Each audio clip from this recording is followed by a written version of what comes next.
Hello, I'm Seafood Source Editor Sean Murphy, and welcome to another edition of Seafood Source TV, the bi-weekly video blog where we bring you news, information, and insights into the world of the seafood industry.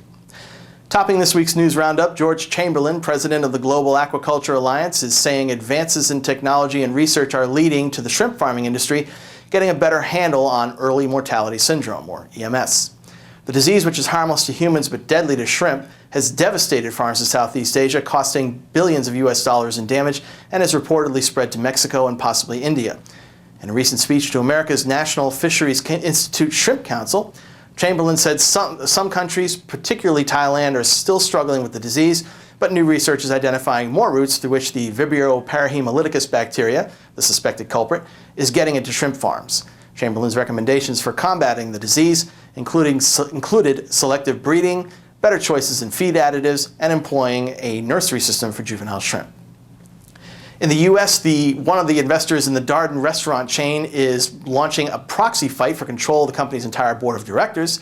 Investors have been objecting for some time to the idea of Darden selling off its Red Lobster chain of seafood restaurants, but as we reported in the last edition of Seafood Source TV, the investors had apparently managed to compromise, paving the way for the sale to Golden Gate Capital for $2.1 billion.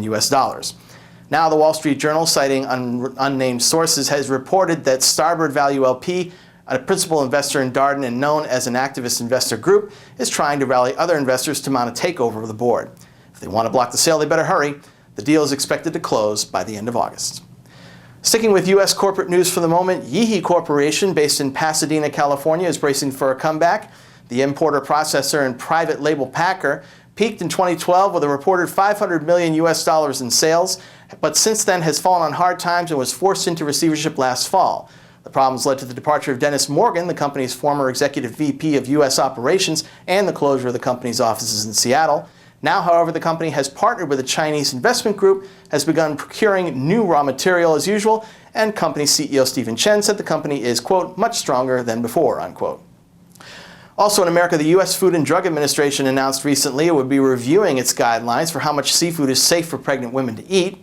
At issue is whether mercury contamination makes eating fish too dangerous. FDA Commissioner Margaret Hamburg told the Associated Press that the FDA plans to issue an advisory clarifying the guidelines, but there are no plans to mandate mercury-related labeling on seafood at the consumer level.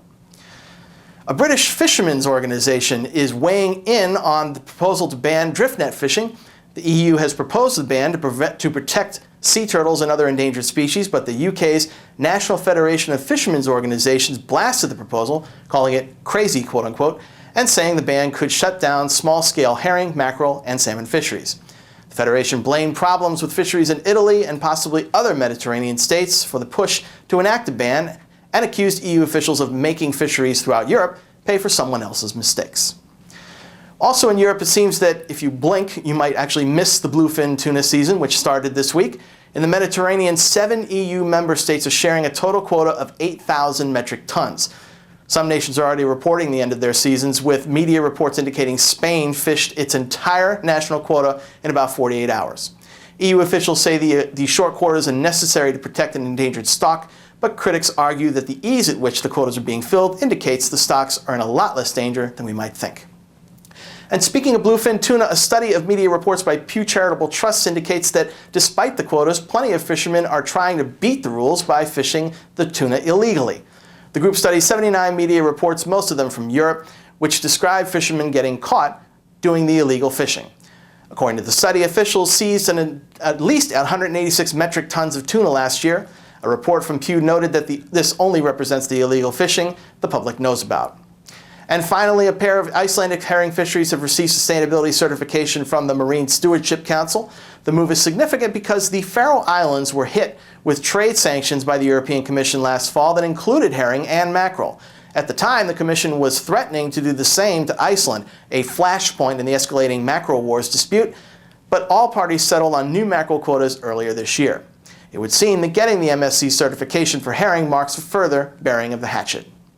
That's it for now, but we'll be back in 2 weeks with another edition of Seafood Source TV with more news, information, and insights into the world of the seafood industry. Till then, I'm Seafood Source Editor Sean Murphy saying thanks for watching. We'll see you online.